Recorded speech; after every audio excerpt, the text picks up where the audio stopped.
MKUltra Forbidden Secrets, Part 3.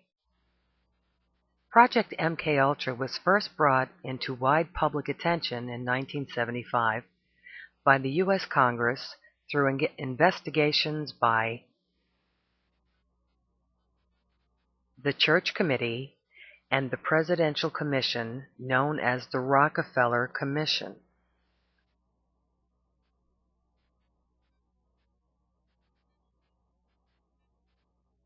In recent times, information regarding MKUltra has been officially declassified, as this information was first made available through the FOIA, Freedom of Information Act. December 2002. Karen Mulder, supermodel, claims she was passed around by the executives at Elite to politicians,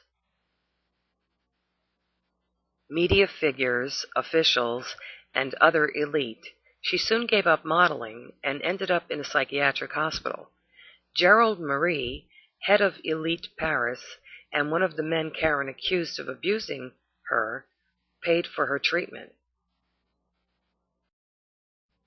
The blonde beauty, who drew snickers in 2001 when she claimed to have been raped by everybody from Prince Albert of Monaco to members of her own entourage, attempted suicide and slipped into a coma. She did not have mental illness. What she had was years of hypnotic programming and torture, which caused her suicide attempt. Dr. Joseph Mengele, aka the Angel of Death, was also known as Dr. Green. This name is particularly important.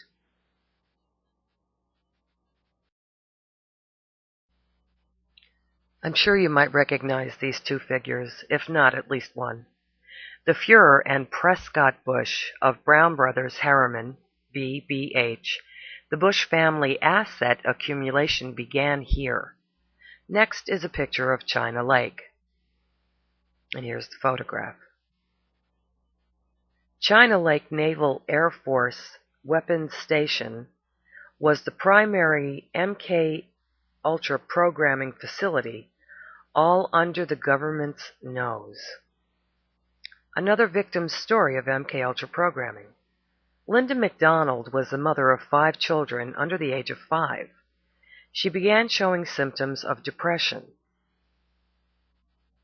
Linda's family doctor suggested she visit a famous psychiatrist, Dr. Ewan Cameron, in Montreal, Canada. Here's a picture of Dr. Cameron. Within 3 weeks, Linda was diagnosed by Dr. Cameron as having acute schizophrenia. She was put into a coma for 88 days during this time and had 100 electroshock treatments. Her treating physicians were Dr. Cameron and Dr. Green. She was brought to the state of infancy and had to be retrained back to adulthood, but all of her memories were gone from her previous life. It was later found out she had only been suffering from postpartum depression.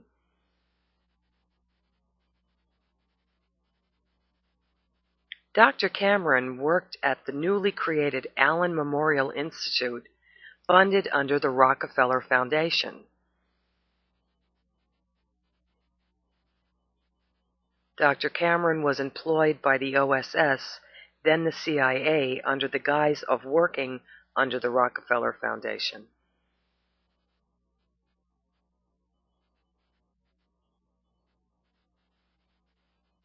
His explanation for why he hurt so many patients and ruined so many lives through brainwashing was quite simple.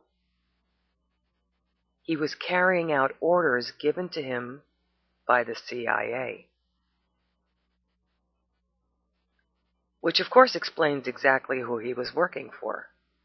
But wait, Linda was also being treated by Dr. Green. It's been discovered through the FOIA that this particular Dr. Green was in fact Joseph Mengele. Dr. Joseph Mengele.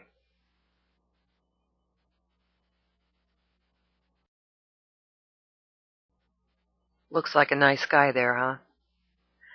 Dr. Mengele was living lavishly in the United States, Brazil, and Canada, all paid for by the USA's Black Ops funding. But wait, here's another but. Didn't I say earlier the Rockefeller Foundation funded the Allen Institute and Dr. Cameron? I believe I did. Then how in 1975 could the Rockefeller Commission investigate the same program they funded? Is there a pattern here?